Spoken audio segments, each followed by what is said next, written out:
afraid, won't let you fall, girl.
that is basically.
Wanted to get it right, trying to find some balance in my life. I never really put up a fight, and now I'm losing sleep. What if I lost touch? What if I'll never get it right?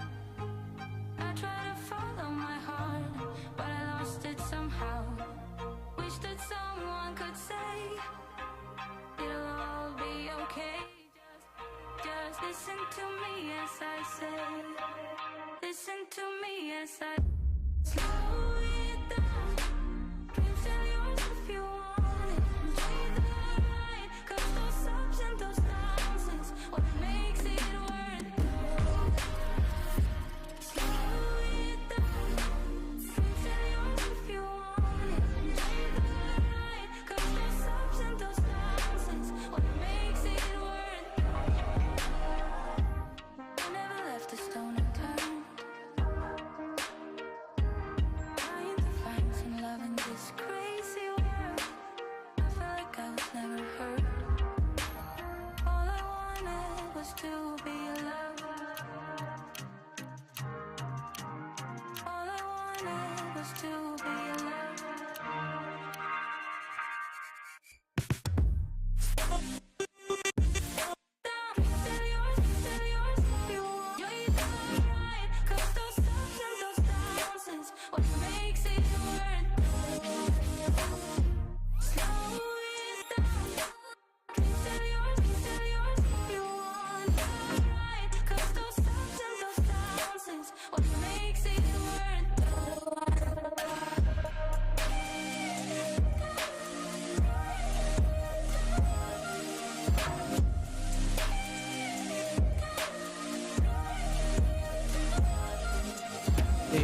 Put the earphone in the correct.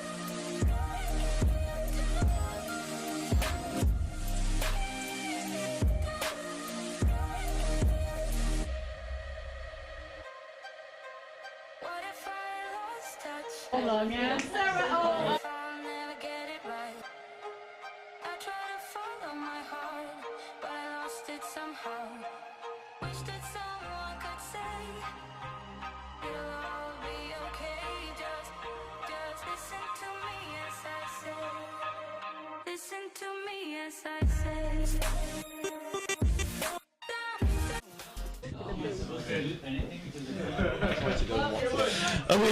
I think we're live. I think have we got the signal? Are we good? Run, BT! 1 minute.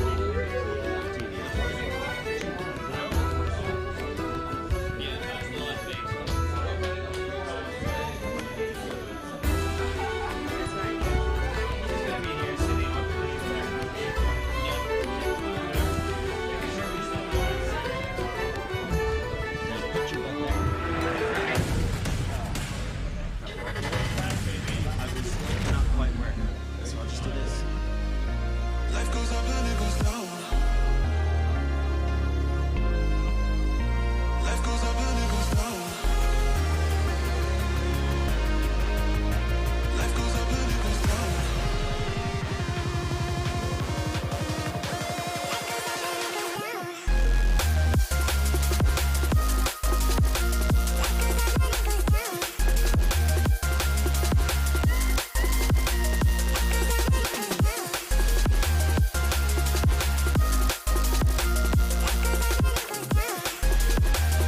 penalty grab out.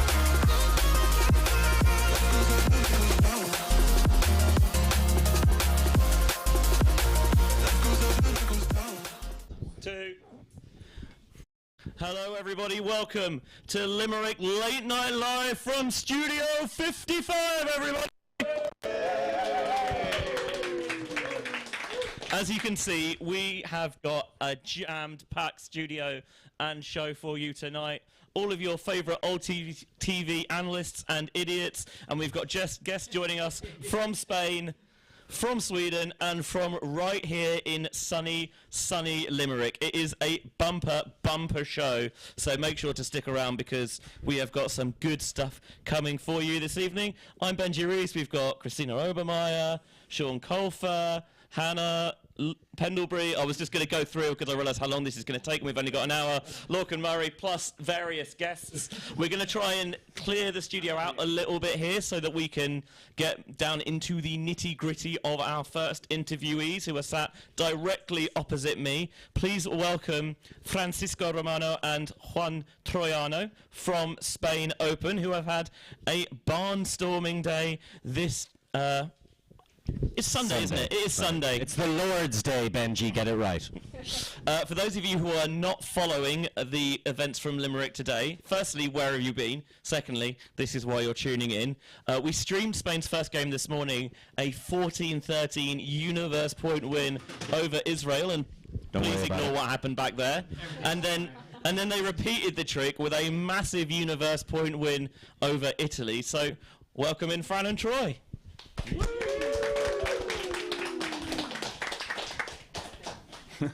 Well, thank you for having us here. It was a pleasure. Long day, a lot of universe points, so let's see your questions about. I mean, we've got a lot to get through, so we'll dive right in. What were you expecting coming into today? Two opponents with kind of maybe different pedigree, and yet kind of universe point wins over them both. About what you were expecting coming in, or have you maybe surpassed expectations in some ways? Yeah, it was for the first game. It was actually we were expecting that in case something goes wrong, let's go with the universe. You know, first game of the tournament, a bit cold, wind, rain. So yeah, it could happen. This also we can be beaten by heart. Actually, it was very nice that we can actually won that first one because the mentality still was very good. And then the second one, Italy, you know, we don't have nothing to lose, so we put everything on the field and was again a good one. But we also had really good game against them in Toms, so we knew that we could compete with them, being in the same level. So yeah, we were also confident before the game, and yeah. It was sixth for you guys at Tom's in the end, is that right? 6. Yeah. So I think that's a result that kind of flew under the radar for a lot of people, but shows that Spain are not just a beach team, which is, I think, primarily probably the image of you that most people have. Yeah, so that's actually what we want to prove here, that we are not only beach players. So we're having that beach style. We don't want to start hacking and jumping over people. We want to play short and these kind of things, beach, windy, and let's see if that also plays, makes a good game in grass. So we're going to have a look at some of the highlights from that universe point victory over Israel. I'm pretty sure that one was out the back, right? Yeah. but he looked good when doing it, and that's the important thing. I mean, it was a really back and forth contest with big plays from both sides. Who was in the booth for that one for us? We had Steph Rapazzo and... Okay. That was me. Everyone was looking at you, and he was like, he's not doing anything, was it? Okay. There was the universe point grab in the end. What was it like to be in that kind of sort of atmosphere, like where you can tell that like everyone kind of gets sucked into it? You make the last point, so. No, I don't know. Like we turned the first break option that we had. We started in defense, then Yeah, a lot of nervous, but a lot of win. So we knew that turns could happen. So we tried to defend every time, and at the end we got the second defense, and we tried to play safe and have the point. So in terms of putting out 7 players for Universe, was it we're going to stick with our D-line guys, we have trust in them? Were you crossing some players over? Cross it, yeah. Yeah, there's a moment that you have to put whoever is on fire. And you see that in the eyes, and you call 7 guys, and there is one guy that is saying, yeah, I have that one, I will take the disc back. So, yeah, in the last moment is whoever is on fire. And then obviously breaking on Universe in the Israel game, and then you're in exactly the same scenario in Italy. Were you confident? Yes, I mean, we have a little bit of mentality. We have a goldfish mentality. That means that you have to forget about everything. You're just living here, and you forget about the last 3 seconds. So you're playing, do your best, and let's see what happens. That's what we're doing. Nice. I mean, I think so far, like, from what has been a busy day here in Limerick, Spain is probably one of the biggest stories so far. Now that there's maybe a little bit of buzz about you, does that change anything about your preparation? For the future, I don't think so. Let's keep working inch by inch, game by game, and let's see what happens. I'll throw it open to the floor if anyone's got any other questions. Yeah, I've got one for the lads. I want you to talk about your preparation at the start of the day, because they were doing an unusual ritual this morning. I'd love to explain what it was and why you did it. You explain it. You are the.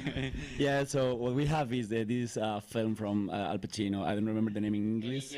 Any Given Sunday, and we have this inch by inch. He has a big talk about that when they are just drowned. So yeah, we have that in Spanish, so you don't understand that. But yeah, so we were just listening to that, trying to focus on the next pulgada, how we say, so inch.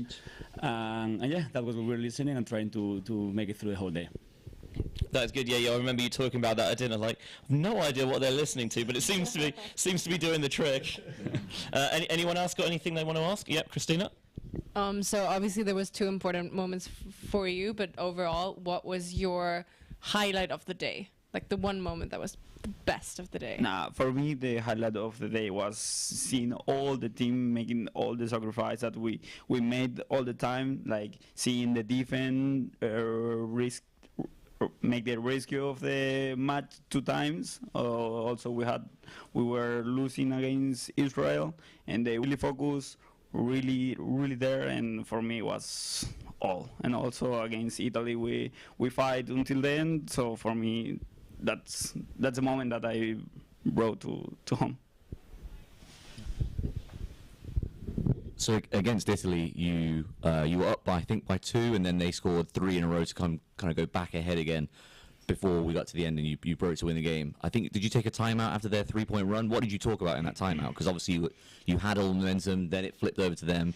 Maybe not everything you said, but what was the discussion in the huddle? Actually, it was funny because our coach say, okay, it's a good moment for us, don't worry, and Troy said, no, it's not. We have to win. We have to we have to make everything to win this match. It was kind of Yeah, nothing to add. It was a calm moment. And Troy, do you often disagree with the coach publicly? Sorry. Do you often disagree with your coach publicly? I think it was a misunderstood. There was a question for the chat. Those of you who are following Wimbledon, JFD asked, how do you feel about Carlos Alcaraz winning the men's singles today? There we go. Carlos Alcaraz won Wimbledon. I don't know nothing about tennis. So. Congrats. Yeah, I know. Spanish kings everywhere. We're not only Spanish people. Yeah. Going to pass this down to Han. We might have to use the other one because the green one won't reach. Oh yeah. So you said that obviously, and it's the same for the women's team, this campaign is about a statement of the strength of the grass teams coming out of Spain. So talking through your domestic scene, where are the kind of hotspot clubs that are really doing work on the grass that maybe make up the cause of these 2 teams? So there's 3 main spots is Canary Islands. It's not normally not grass, but also doing very good last season for preparation for the Worlds. And then Madrid and Barcelona with Quijotes and Krakens. So there's the main three. But we have been together for many, many years. And people move around, change the city. And I think it's all around Spain. And it's more like the block that we have built for the last 10 years since we are starting Royan in Beach. So yeah, that's mainly it. We'll look ahead to tomorrow. You have got the one pool game left against some chumps called Ireland that I know Troy in particular you've got a little bit of familiarity with because you're playing with Ranelagh this season.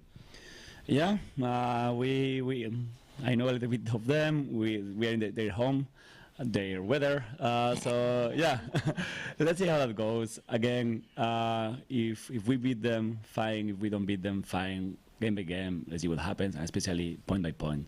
So hopefully we can finish our pool in the top one. So you're not going to break to win on Universe again? I have to say that today in the morning I said I don't want to win Ice Ride in the Universe, and I say the same against Italy, and both of them were Universe, so I'm not going to say nothing more. Fine. That is very wise. I know we wanted to get our Hive crew in to do a little bit of breakdown and analysis, but I don't know if we've got the if they're in a state to do so. Let's come in. Get them in. I'm gonna move out the way and hand over to our wonderful Hive crew. Lou Burgess is gonna come in and take my spot. We all have to buzz like.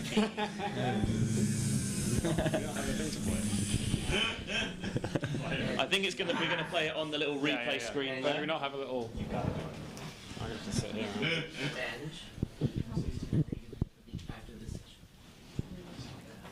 Oh my God, we are really all coming in. Lou, Felix, I think Noah's lurking. Noah's lurking here as well. Behind the camera as well, so we've got the whole Hive crew in. Just going to see if we can queue up some bits.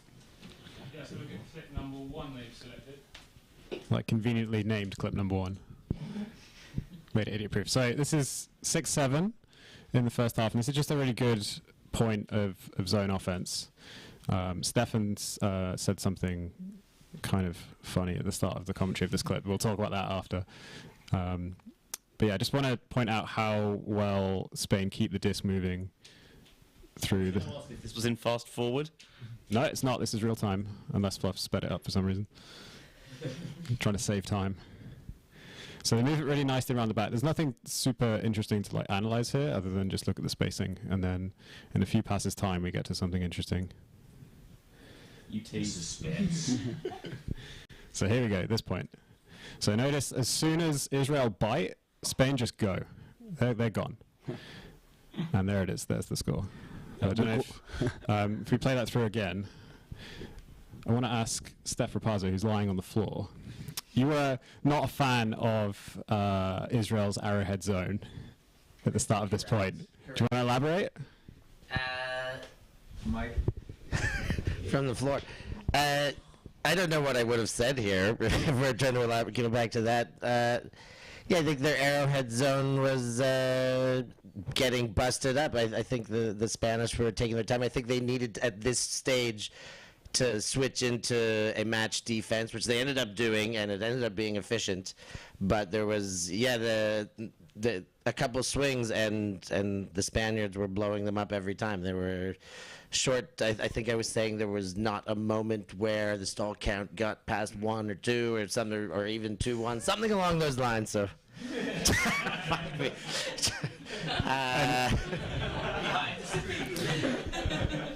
And what do you two think? You two are playing the game. What was it like playing against Israel's zone? The zone, I mean, we are very used to zone because we play beach, so it's always windy conditions, so we don't get very nervous. We just wait our moment to break it. So I think for us was, I don't want to say easy, but it was not really, really tough to break it. However, when they changed to man, that was different. It was very calm in the mind, we were very relaxed in the throats, and they were jumping and committing to everything, so that's the thing that makes the difference, and we didn't change it enough fast to, again, proper running against man defense. I don't know what you think. No, I agree with you. Awesome. Well, really nice give-go technique at the end of the point. Let's get clip number 2, which is the universe point. We'll just play this through once again. So, again, bold choice to come out with the zone, but I guess Israel hadn't been punishing it all that hard.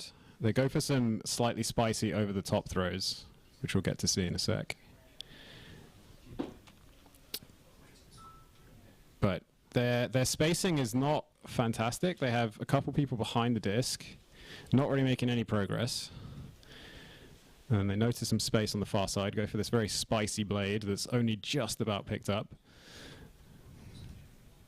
But they gain no ground from it, so the shot over the top was like a good idea, but they had no follow-up. So they're back in their own end zone. Then they go for another little play here, and it's read like a book. Yeah. Big hype from the sideline, you love to see it. And so they just punch it in from here, right? Yeah, I mean, you know, it's only like 10 meters to go. Great field position. They have time to set up their offense. You know, swing to the middle, it's all looking great. Good catch. Noah zooms in too much on the camera, we won't talk about that. He said talking about it. Yeah, they're just going to walk it in, right? No problem. Oh! So Felix, what do you make of that play?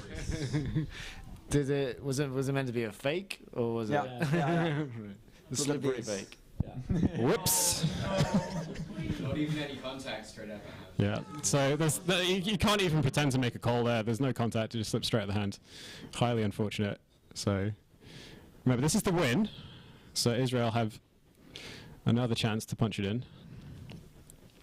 Spain go back to the zone.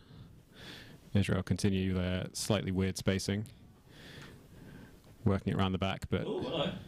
We can't see it well enough, Will. And there's another big spicy shot. Big bid. So they did slightly better to have a follow-up after the spicy shot this time, but still they're not really getting through Spain's zone. See if the TV works. Is it raining?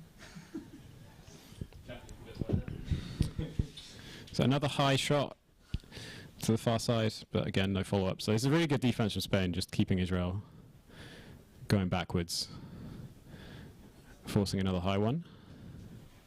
But the turnover when it comes is a bit weird. Yeah. See, like, why is that? Oh, not high. They throw all these high shots, and then they just throw this straight into the defender. And this is the moment we all came here to see. So Israel don't really set their defense after the turn. Spain didn't do a super fast turn, but Israel still seemed a little bit disorganized. They're all back together now, though.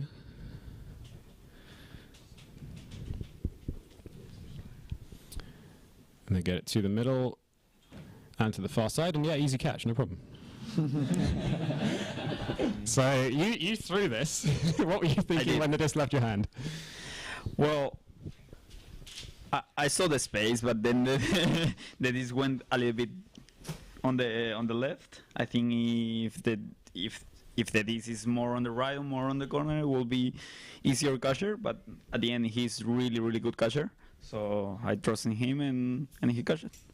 I just wanted to ask, what was the thinking behind going with the zone on Universe? Is it kind of forcing Israel to take the slower progression down the field into the wind? Yeah, there is like pressure moment, there is wind, also the disc is wet, so yeah, we just wanted to prove or their mentality works, so yeah, we bet for that. And you stayed in that zone for a really long time as well. Like they went all the way down the pitch inside your own brick mark, and you stayed in the zone. Was that a discussion of you're not breaking, you're staying in the zone the whole way? I mean, it looked like an FSU or something like that. Were you getting pressure on the disc? You didn't think you needed to come out of it? There's a moment that with this zone you get tighter and tighter, and you have to take the risk. If in a Universe point you take the risk and you make it, you deserve to win. So yeah, good luck and try your best. That was our mentality then. I really hope that no one heard that, even though we do not claim to be a PG show. But thanks for dropping a C-bomb. We won't name and shame you, Fluff. It's all right. You'll get away with it. Unless anyone has any further questions, I think we can let you guys go to bed. Yes, I just want to say something because I mean the game was amazing, but also I want to say thank you to the team because all the guys in the team were committed to today, even the ones who were playing not so much. And sometimes it's very easy to get upset and put the head down. And I think it's amazing to see all the team together for a purpose. So yeah, from here, thank you to all of them. We'll be keeping an eye out for how Spain do in their game against Ireland tomorrow, and of course for the rest of the week as well. Huge round of applause, everyone. Troy and Fran. Thank you for having us.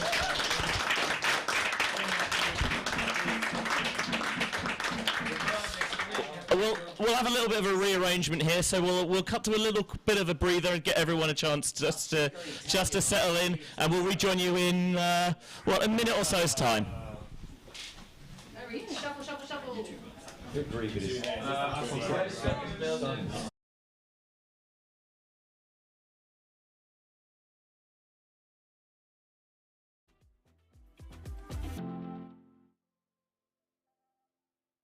Analysis of world-class teams. To find out what Hive can do for your team, head over to our Patreon page where you can gain access to our exclusive drills and session plans and to join our worldwide community of coaches. Get ahead of the curve with Hive Ultimate.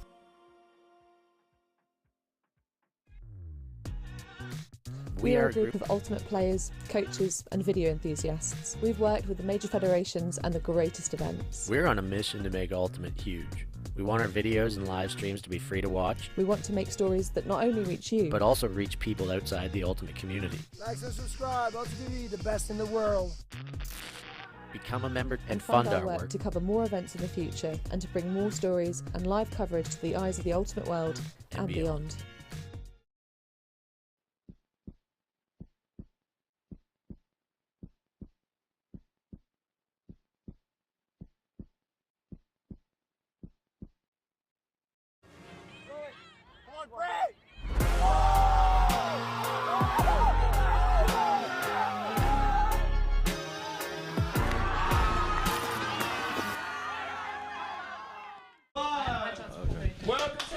Steph definitely didn't make it back across in time. Welcome back to Limerick Late Night Live from Studio 55. Thanks to Francisco Romano and Juan Troyano from Spain for talking us through their Universe Point victories today. And we are joined by another team as seen on stream. We are joined by Oda Homlong and Maya Lindroth from Sweden Women.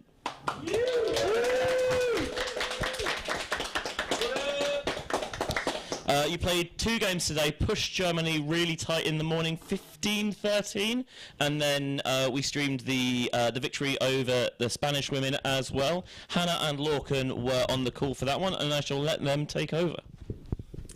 Thank you very much. Also, I'd just like to throw in very quickly at the start, because we just showed Itai Simo for Israel getting hand blocked twice on Universe Point, and I'd just like to give that dude a shout out because he was the bravest person on the Israeli team taking on that Spanish zone all point long, all game long even, and it was his throws that was one of the reasons why, as John Dodd pointed out, the Israelis look so comfortable against it. So while, yeah, that's going to be a hard thing and will live in his memory for a very long time, as well as forever on YouTube.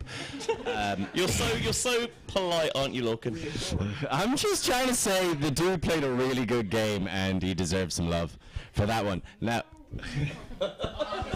so now we still have over to talk about. Hold on. So why do you think you lost to Germany? Brutal.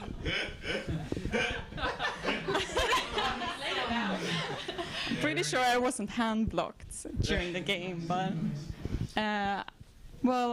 Germany is a really solid team. Like, we came into that game having not that many expectations. Like, it was the first game. We haven't had any preparation tournaments or anything. So for us, we just went in there and pushed as far as we could. But then Germany stepped up towards the end of the second half and just showed what they can do and played some really good ultimate, and we came short in the end. Yep. Well, Well, talking to sort of, your team after that loss, they were saying that kind of one of the adjustments was maybe the kind of the defenders stepping off a little bit, confusing the lanes. With having not played any kind of preparation tournaments coming into the format here, which of course is a good format if you haven't had preparation, because there's those early rounds sort of preceding games. But what was it like in terms of, coming out on the field, because you have a lot of connections individually, but as a group together, this iteration of the Swedish women's team, what have you been doing to try and bond? We had, we are working with the connections that we have already. So we haven't really, I don't mean that we don't have done more connections now, but we had the ones that has played together a lot are playing together now. So yeah. Well, and actually, we should also give a massive shout out to someone who we billed as would be in our studio, but is actually resting and recovering back at your accommodation, Sarah Jeklund, of course, who's got a very shiny knee, I think is probably the nice way to put it. So big shout out to you, Sarah. I'm sure you're watching and tuning in. So we have what you've got. The thing is, and this is the nice thing about any team, you've got lots of athletes to pick from who are, household names. So tell us a bit then about your experience coming in. I know you had a very long walk to your accommodation on the first evening, but are there any kind of teams that you're really looking forward to playing on this division? Yeah, we were talking about it before, actually, that we are very keen on playing against Ireland, and that will be our game tomorrow. Yeah, morning game tomorrow. Yeah. So, yeah, we're pumped up for that one. Next game. You've got slightly fewer numbers than a lot of teams here this week. Do you think that works in your favour in a way, because everyone's getting a bit more pitch time, you get more time to develop that connection? Or would you maybe rather have just a couple of extra legs out there? I think we got actually a few extra legs a week ago. Yes, so we're pretty happy with those two pair of extra legs. But I think, as you said, but for us, we're also kind of used to to play a lot, because we are not so many people in Sweden playing, and so we are usually not as many people on the roster. So we're used to this also. But of course, it would be nice to be maybe two more. Yeah. So talking actually about your game that we saw on the live stream against the Spanish women, obviously they made adjustments in the second half and there were absolutely no breaks at all. So what do you think was the big difference between the way you were able to play? Because it felt at points maybe they had some last pass syndrome, they were getting opportunities, but what was the, I think, mental difference maybe for you? From the first game to the second one.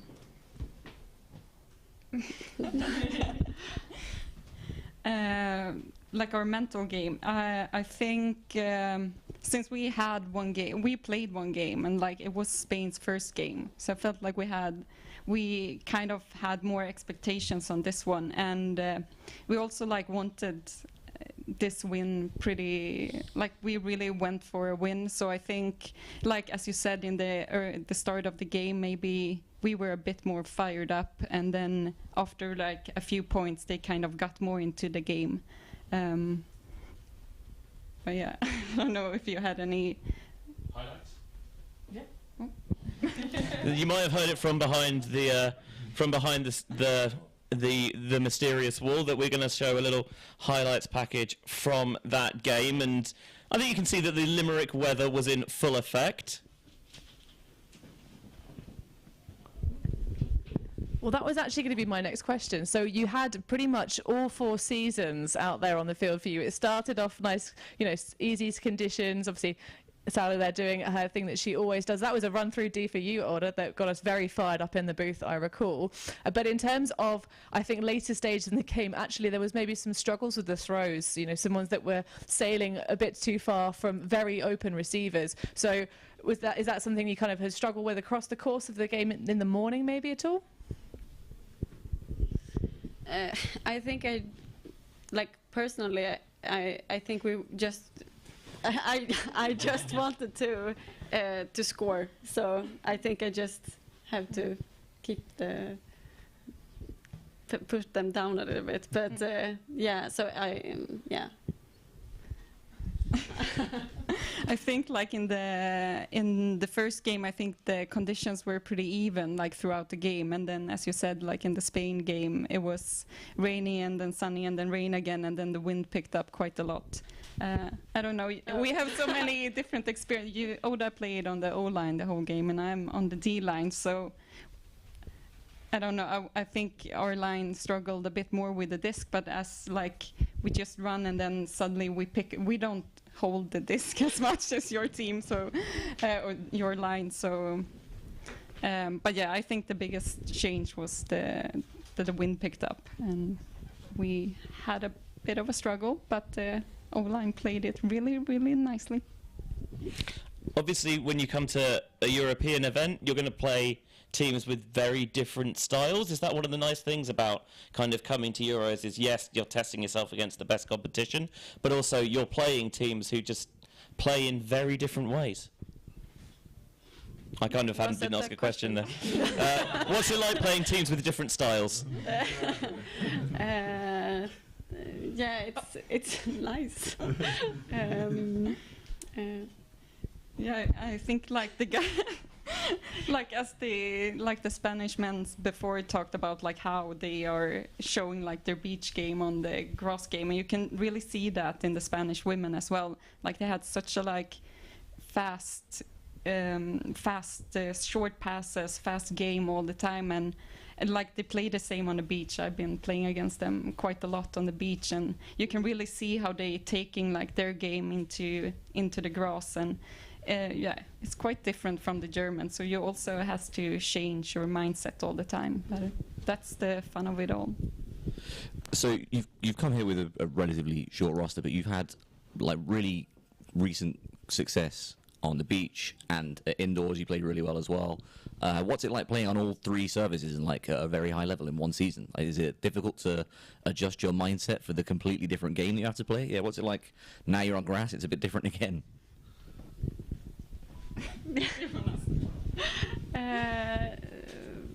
No, I think it's nice to like to have.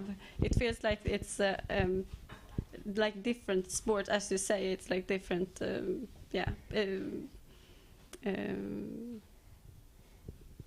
things.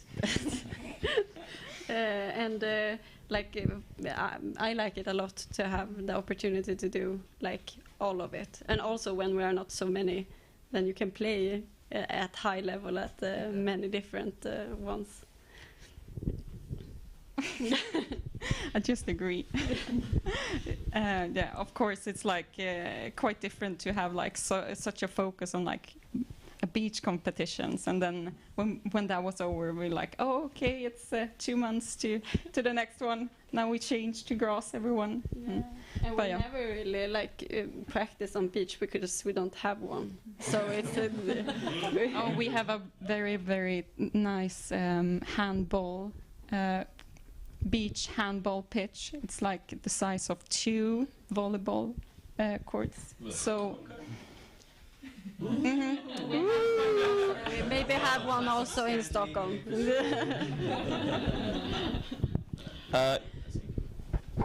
So I just had a question I wanted to ask you, Maya, specifically, because you were saying lots of different styles that you come up against, and obviously it seemed like you did have a game plan for that Spanish style, which was, you knew they liked those small passes. It almost seemed like you're stepping off a little or trying to flatten the marks. So you're playing Ireland tomorrow. What is your strategy for them defensively, and can you be as specific as possible? This seems suspicious. No comment. That is very wise. Our coach has made us our game plan is we haven't really like a set play. Like we mostly have like setups, but we are kind of creative. We just give each other space, and then you can do whatever you want. So we don't have like a plan. Well, you had a It is interesting you say that, because actually from the statistics from your match against the Spanish, you turned it over all, I think, but so you had 13 points where your offense had the disc over the course of the game, and 6 of them you managed to have clean holds. So that's a less, more or less under 50% clean conversion for your offensive lines. Obviously, we expect, as you know, you gel and that creativity becomes more solidified over the course of the tournament. But do you feel like maybe you should have more of a plan and more of a structure for those first games to be a bit more consistent? Because you play really good defense, but with a short roster, that might turn out to be tiring if you have to turn the disc over too many times. Maybe we should have that then. Yeah, maybe we should. There's a greater plan to this all. There was a question from the chat. I'll have to have a look at who it was from, if Milan can flash it back up. Oh, it's from Rahel, who is obviously at home with partner and child. Good to have you tuning in again. How does your current coach compare to coaches you've had maybe on club teams or in previous cycles? No, but what I said before, like I really feel that we get a lot of own, like he trusts in every one of us, and we are using people in the best way. That like we are not forcing anyone to do something that they don't want to do. So like that is something that I have thought about that is really good. I don't know how it would be if he didn't do that. But I have sometimes felt, when you don't have had like a good preparation for a tournament, you can feel like a little bit stuck in like you have to do this or we are not allowed to do that. But in this team we are allowed to do everything, and like nothing is wrong. If we are not, like, if we win. If you score, everything is okay. So, yeah. So talking a bit more about kind of the general picture away from just the grass fields, of course, Sweden had an amazing campaign back in Lithuania last year, getting that first ever gold medal. How do you find the time to play on all of these surfaces, even with, maybe not the biggest player base in the world? We just don't have any other hobbies. No, but yeah, I guess that's it. But yeah, it's also like if you in the indoors, there were like it wasn't all the same players playing in the beach as in the indoors. So like those championships were kind of 2 different teams. So it was a bit different focus, but. Yeah, we just put quite a lot of time into this. I guess. We'll give you one last question before you go, and that's what are your kind of aims or expectations for the week as a whole? Is there a kind of a finishing position you're targeting?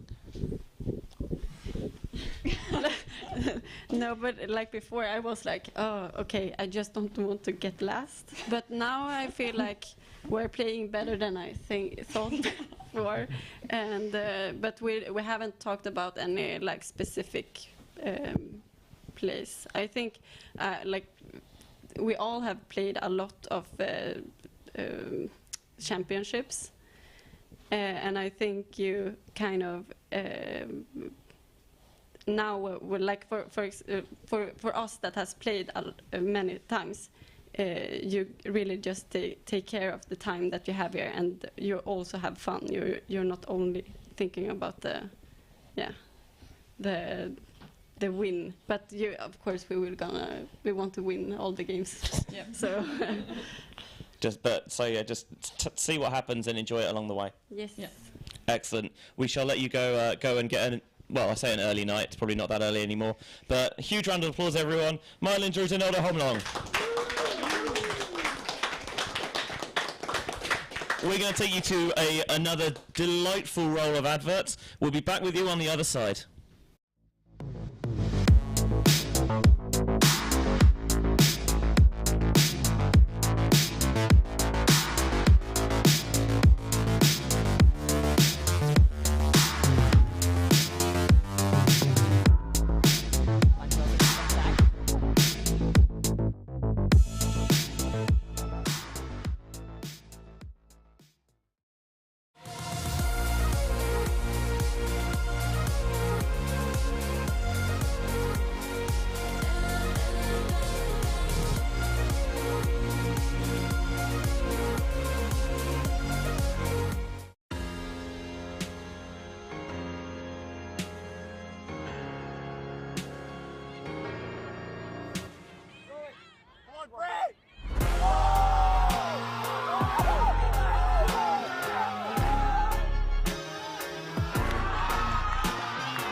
asleep Yes. wherever he is. Is he Yes, asleep? yes, yes. Where is he? He's gone to sleep. We are back. Much to everyone's surprise, here at Limerick Late Night Live. Milan, get off the screen! We're professionals! It's okay. Barry's fallen asleep. No, kidding. He's just gone for a comfort break, but he'll be back. When you say a comfort break, is that comfort break having a sleep? Possibly. I mean, to be fair, I think it's something that sometimes players might underestimate just how much of a shift our hard-working LOCs put in during the course of a week. So we're very lucky to have Liam and Barry in the early stages before they become husks of human beings, which is sort of inevitable for just the hours you... Talk us through the average day of a tournament director here, Liam. Yeah, well, for me, I've been on site since Monday, so I'm a week into the tournament. Well, for most people, it's maybe day one or day two. It's a week for me, and actually, you know, the build-up is probably the toughest part. I find. You standing in for Barry, are you there? I thought you'd gone to bed, Barry. I thought you just lied and left. Good to have you on, but yeah, for us, it's been, you know, 7 a.m. starts and just making sure the fields are set up okay, and we drive the vans and do stuff. I'm sure other TDs delegate this to someone else, but I think we kind of like to lead the charge and enjoy it and just making sure things happen. We run the stuff on a pretty tight budget, actually, particularly this year, that we kind of need to be there. So yeah, it's a week in for us, and it's a long week, and yeah, that's kind of 7 till 11, and if the weather is good, it's not too crazy of a day. If the weather's bad, it's like putting out fires, metaphorically this time. Stepping on fires in that range. Yeah, so that's kind of the day in life, I guess. So obviously, we've had the Siege of Limerick here for many years, but last year also had the World Masters Club Championships.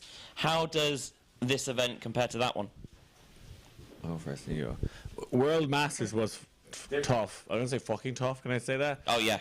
This is late night. We kind of originally planned to have like 50 teams, ended up at 118, and we had to kind of grind. And the weather was far worse, actually, throughout the week. And every single day, for me, for 2 weeks straight, was really tough. It was stressful and hard, and I didn't really enjoy it. Unfortunately, I think lots of other people did, which is great, and that's the achievement.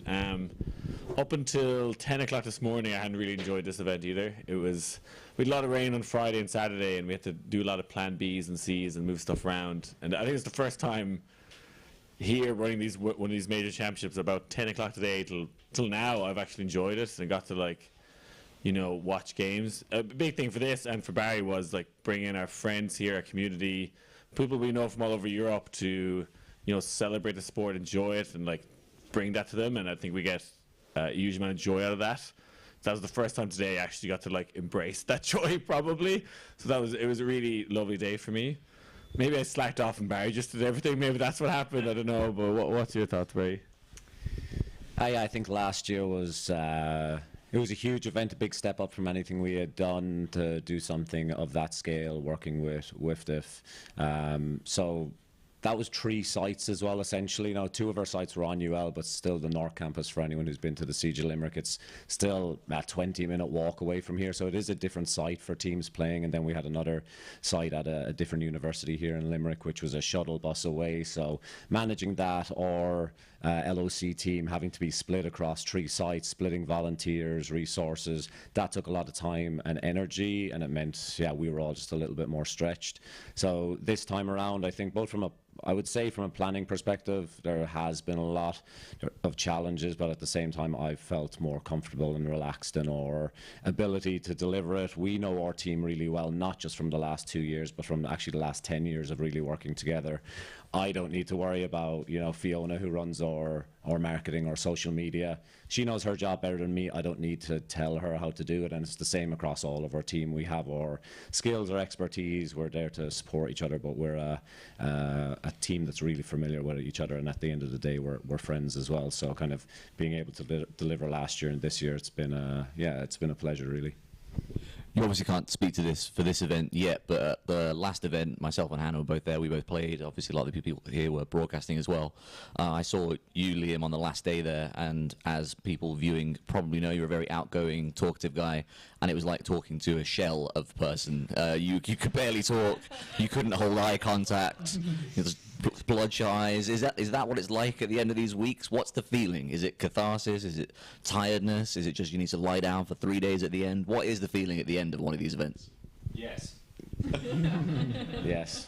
It is. It's 2 weeks of a hard grind. I actually only got in myself on Thursday, but Liam and some of the team have been here since Monday, and it's a long 2 weeks. As Liam said, it's 7 a.m. till 11 p.m. You're going. When you're in it, you're not thinking. You're just going.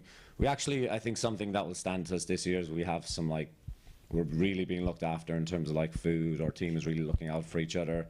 But you can go days with eating very little food, drinking very little water, and by the end of 2 weeks you're out in all conditions. It's wet, it's sunny. If you didn't put on sun cream today, you were getting burnt, and that all plays its part over a couple of weeks hard work. So yeah, it is a grind to get through. When you're in it, you're going, it's adrenaline, the next thing has to happen so a disaster doesn't happen. At the end of those 2 weeks you're like, wow, it's done. Oh my god, I'm dead. Yeah, I was dead last year, and I think that was a failure on my part not to delegate enough stuff and maybe trust people more. And there'd be stuff about sound and PA system. I have a PA system, I can do that at the party or some of that, and I kept adding stuff on. I could do all those individual things, but not back to back to back. And I kind of fucked myself over last year, and it was just a massive event. And we had planned to do, because we got the bid for U24s from WIFDF, and then COVID happened. I was like, a nice 50-team size event is good, and then we'd always have plans, and still do have plans to bid for a World Clubs or something in that kind of 110, 120 teams, and we did it the other way around, which it's probably going to make this event a great success to downsize. But yeah, something Barry mentioned there, last year I was not eating or drinking water or eating food for the most part, and Nuala, who kind of runs the HQ and our volunteer corner, is amazing, would just be forcing me to eat or drink water.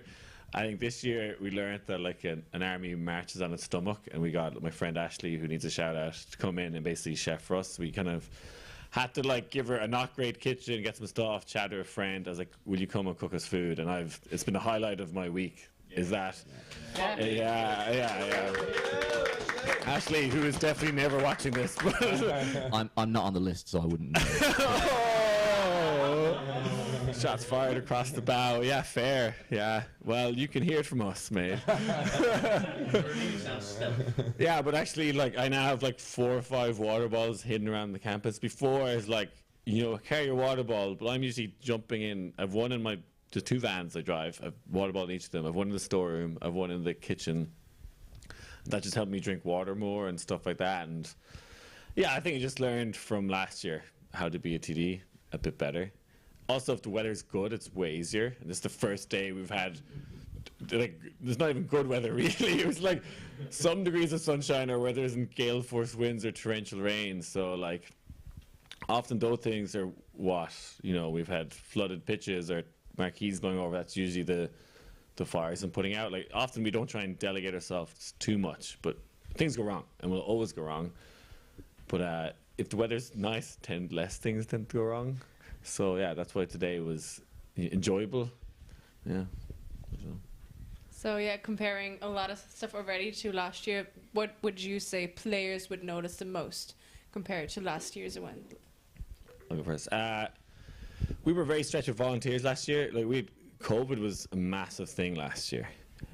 We had a lot of people go down early. We've Daniel Haas, who's an incredible volunteer. He always does field one early at every event in the world. He got COVID even before. He was here for the week, but some people hadn't met him, the TDs, this year because he was out before it. He was supposed to be our lead scorekeeper, I think. We had a few other key positions go out during the week with COVID. We had loads of volunteers, teams. We probably had, if I was to estimate, 300 cases of COVID by the end of the tournament with 3,000 people. And that includes volunteers and LOC, and that was a massive hemorrhage that we're down to 1 scorekeeper at times and things like that. We had over 100 and something volunteers, but it still wasn't enough to accommodate the COVID. We've had issues with marquees here for a long time. The university are very reluctant to put permanent structures on the grass. They want to be able to cut it, line it. The reason we're allowed to put more marquees on is we had the World Junior Archery Championships like 2 weeks, and they like put a big yellow patch on the grass. If you've been watching the live stream, and they had like one there for 2 weeks for the floor. So I'm just gonna say this on this: fuck archery. Whoever's watching this, they have been walking by. They pissed me off so much. But ironically, have helped us out in a way. So thank you, archery, as well, to recover that one.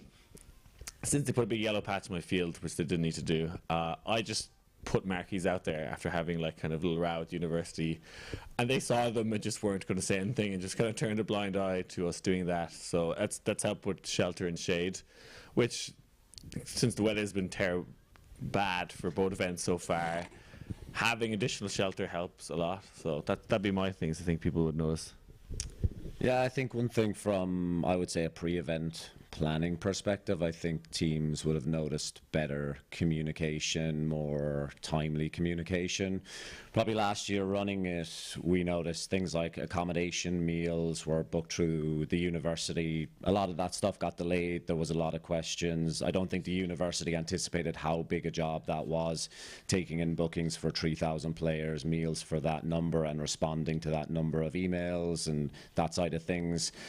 There was some hiccups along the way. I think we addressed those with the university, and we looked to improve that process. And I would say teams noticeably, would have seen that throughout in terms of communication.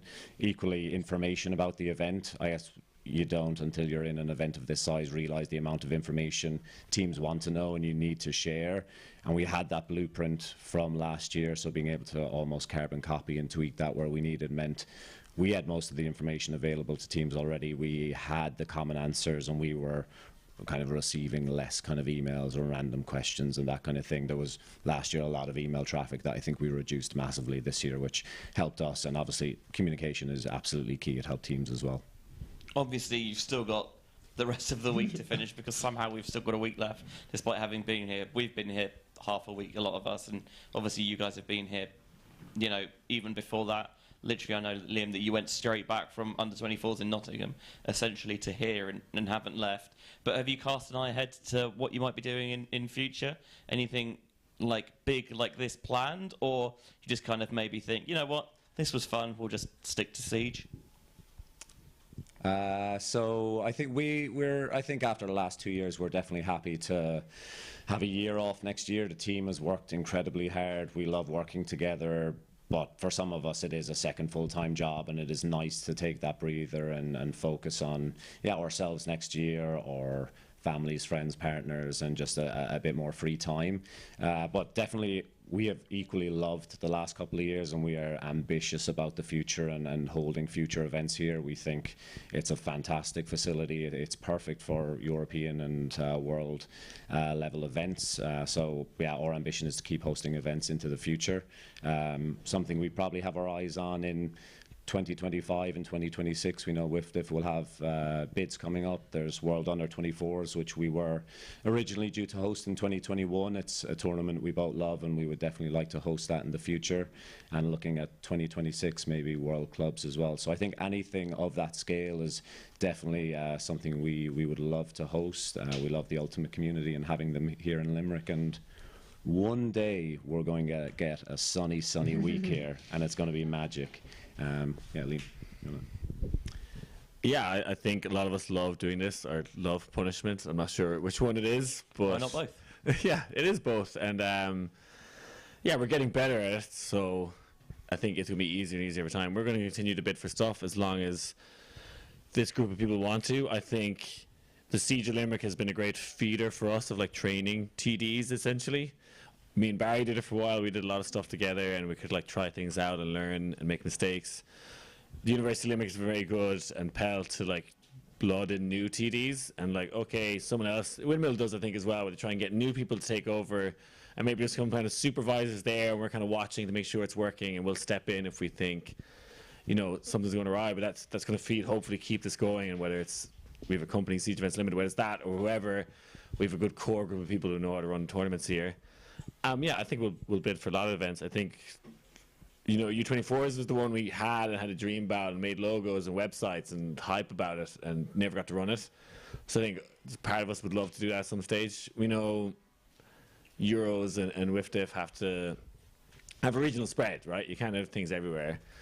Sometimes you get venues like... Tell that Cincinnati. Yeah. Or like San Diego, US National. Sometimes you get a good venue and that's kind of it. Like, if you have a good place, it could go back there, and I hope they will. We are, like, a little secret there, we are going to put in a beach bid. Not in this country. That's all I'm going to tell you. Is that a breaking news exclusive? I think so. I feel like now that I said it, I have to back it up. I don't know. Yeah. It's all right. No one here is part of the bidding process, so they can't hold you to it. Yeah. I think I like to do adventurous, stupid stuff, and Barry has to clean up the mess I leave. That's kind of how it works sometimes. But yeah, I think we have, you know, a lot to show and a lot to grow and give. But yeah, I'd love to do a beach Worlds, or Euros. Yeah. Where? Yeah, I'm not going to tell you where, because I don't want someone to steal it. Well, we know it's not going to be in Sweden after what Obi was saying. The only other question I have is, do you actually get a chance to enjoy the games? Because obviously there's loads of good games. There was games last year at Masters. There's great games here. Do you actually watch anything? It sounds like you're just exhausted. And busy all Last the time. year, I've watched very little of the games. It was, very little time for that, and probably like downtime. The moments that were there were not spent kind of watching Ultimate. It was just, regaining some life in my eyes. Actually, today got to enjoy some Ultimate, got to go out and watch the Irish teams play in particular. It's great. We have a lot of friends, teammates, rivals who are across those teams. It's a small community here, so we know everyone. So yeah, it was great to get out and play. As Liam said, today felt a little bit relaxed in this weird way where something was going to hit us and it didn't, so that was great. So I think hopefully this week we will get to watch and cheer on some of the Irish teams and also see some of those semi-final and final games later in the week.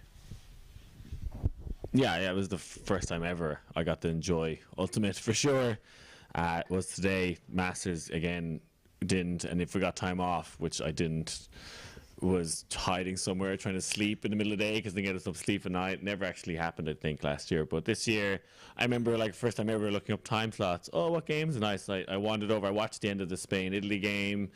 I watched a little bit of Ireland. Probably like my age group and a lot of my friends on Pelt, a lot of them are on the open team, so it's kind of, I feel I'm like, I found myself cheering for them or like giving them advice on the sideline, like, handsome, go around. And I was like, what am I doing? I'm not on this team or whatever. But it was nice. And it was, I think that's the big reason to do it is trying to get, like, I know Oda's there. I have other friends from all over Europe. Get them there. I see them enjoying themselves here. And I got to see a lot of that today. And that, like, brought me a lot of joy. Yeah, I actually watched Ultimate, but as Barry said, it felt like weirdly tense, like waiting for something to go wrong. I was like, I'm not allowed to enjoy myself for something. Or like, usually there's like a queue of people telling me things they want me to fix for them, whether it's like, and realistically, our partners or whatever, whoever's here, teams, X has gone wrong, our water's off, we need this laptop or whatever. I'm like, yeah, no problem. And it just wasn't. And I was like, is my walkie-talkie working? Is there something just waiting to turn around to see like tents on fire or something? And it wasn't, and it was bizarre. Like, it was almost unsettling. I didn't know what to do with myself. I did. I enjoyed myself, actually. But and it's good for you to come into ULTI.TV and really snuff out that enjoyment. Well, I have a follow-up question to that then, actually. So are you familiar with the concept of a magic wand experiment? Okay, so it's the idea of if I give you a magic wand, so we talk about, with teams a lot, to control the controllables, but if you could control with a magic wand one uncontrollable, and I'm going to say you're not allowed to say the weather. Shit question. You're not allowed to say the weather because that's too obvious an answer. But if there's one thing about being a tournament director that you could just wave your magic wand and say, this thing is going to go well for the week consistently, what would that one thing be? Good question, I think, can I say like opening ceremonies and closed ceremonies? Yeah. They're kind of hard to know how they go down. Like days of rounds, games at 9, 11, I can kind of picture that, but actually ceremonies are quite hard to organise. And shout out to Christy McAllister and kind of Eve McKeown who are doing our ceremonies here. Christy's also playing with the open team, and I've been like fecking him over because I could see the horrendous weather and had to be like our opening ceremony had a lot of plan Bs and plan C stuff, so he was really stretched and was preparing for it. But it's a very hard thing to organize, actually. You don't know who's going to be in finals, you don't know medals, trying to organize teams and trying to get that happen quickly. But that's also something to look at it. I'm like, I don't know how long this is going to take. Even I think our opening ceremony, Germany and Ireland had like 10 15 minutes of dead space before their game, which usually things run over and it was short, and it's very hard to plan that. So nearly everything else I nearly feel comfortable. I can see at the start of the day, this is exactly how this is going to happen. I'm preparing myself. Ceremonies are difficult, and I can see it torments poor Christy, who we've like given the hard time with flags, different things, and I've changed the plan like 4 times on him. So that is something I find hard to control, and if it was somehow controlled and like in stone, that would make my life easier. Yeah, I think maybe the one thing is accommodation. I think we have great accommodation here on site, and it's fantastic that it's all here. It's obviously we, in a sense, outsource that to the university. We're not really too involved in that process, so it's kind of when anything goes wrong, naturally, if you have 1,000 people checking into a campus, not everything is going to be right. Boilers don't work, something is wrong, someone doesn't have their keys, they're checking in late. A lot of that stuff will naturally come to us as questions because we're the face of it, or we're the main contacts, and we'll direct it to the university.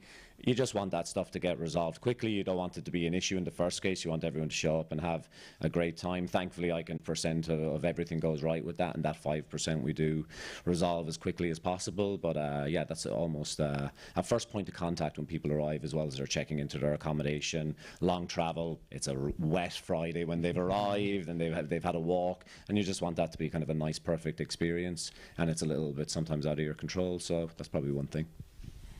Seems eminently sensible. You may have noticed that in front of I was going to say flame head, but snails don't have hair. The very glamorous pelt jersey behind him, Steph Rapazzo has come in with some more breaking news. Breaking news. But however, most of you who are watching are probably Frisbee nerds like us and are already on the website, so it may not be breaking, but we're breaking it anyways live from 55. But tomorrow's stream schedule, I'm not going to read the whole thing, the whole schedule, but the whole stream schedule indeed. Field 10 on at 9 o'clock, Spain versus Czech in the women's division, and on the other field, Netherlands versus Poland, also in the women's division. The 11 o'clock slot, Austria, France, this is open, and on the other field, also open, Spain, Ireland. So the home team getting some love on the stream. Then mixed at 1 o'clock, we got GB Latvia. And if you ooh that one, you're going to ooh the next one. The coaching battle of the century in the mixed division, Italy, Hungary. And I can tell you right now, we've got Lorcan and Benji on that game. So that one is going to be an absolute zinger. Then we go women's. We've got Switzerland, Poland, and on the other field, Germany, Belgium. The final time slot of the day, we're going to have to wait for results. It's a mixed game that needs results to find out, so we'll tell you that as it comes. But on the other, that's an open game that we'll be waiting on results. The mixed one is fixed already, and that will be Germany, Czech in the final time slot. So, yep, stay tuned for that. You heard it here first, wherever I'm looking. But get yourself sorted out. Organize your day around whatever you're watching. We are going to close things out here and play you the best of the action from our 2 streaming fields here today in Limerick. Reminder that you can watch all the games back this week live and free on ULTI.TV's YouTube channel. Pub quiz tomorrow night. Don't miss that either. Yeah, that will be in Stables Bar, so no Limerick Late Night Live from 55, because we will be in the pub hosting the ULTI.TV pub quiz, which reminds me that I need to put my picture around together. Thanks, Steph. And on behalf of all of your favourite ULTI.TV analysts and idiots, Limerick Late Night Live from 55. Peace out. We'll see you later.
Everybody dance, don't stop. I just need a minute to find out what I'm feeling, cause I'm about to go nuts. And my team is trying to say what's up. I've been waiting for this my whole life. Wanna do it again 3, 4 times. Cause it's better than a dream. Highway with young lean, I will never get enough. So high, what a nice surprise. You're all I ever had in mind. I'm happy in the sky, a big case of desire. I will never say goodbye. That's right. That's right. That's right.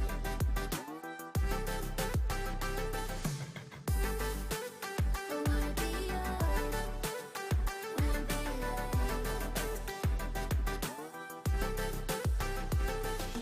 Tell your bodies to pull up. There's a party, we can go all night. I will show you how to run the red light. If you wanna, you can call me mine.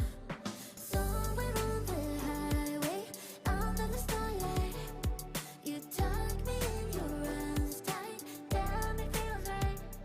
So high, what a nice surprise. You're all I ever had in mind. I'm happy in the sky, a big case of desire. I will never say goodbye. That's right. That's right. That's right.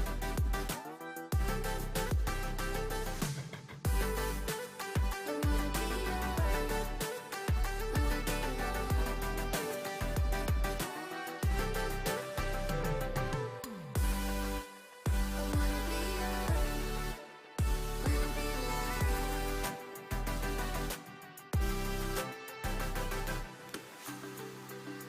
I know less about balance.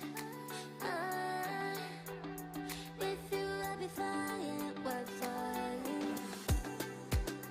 And nobody can see us.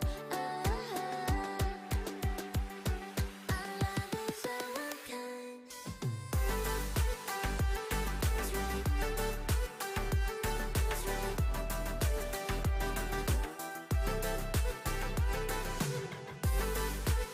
I wanna be yours. Wanna be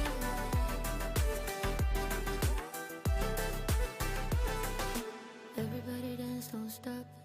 I just need a minute to find out what I'm feeling, cause I'm about to go nuts. And I love what I feel.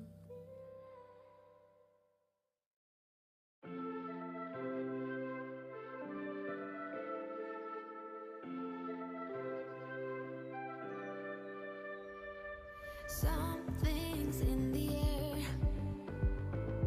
I can feel it everywhere. Every color seems to bloom, and there's light in every room. Now they're looking up.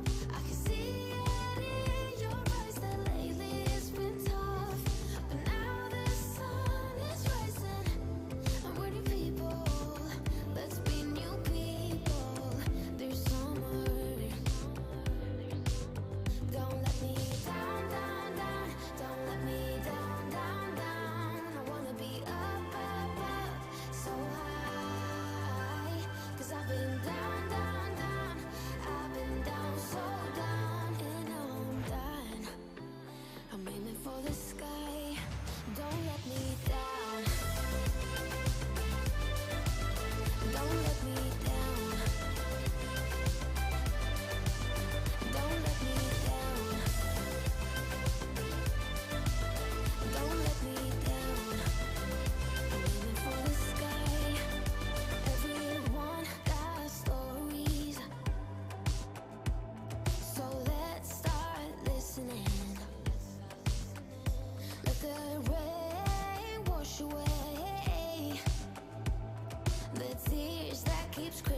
grab out.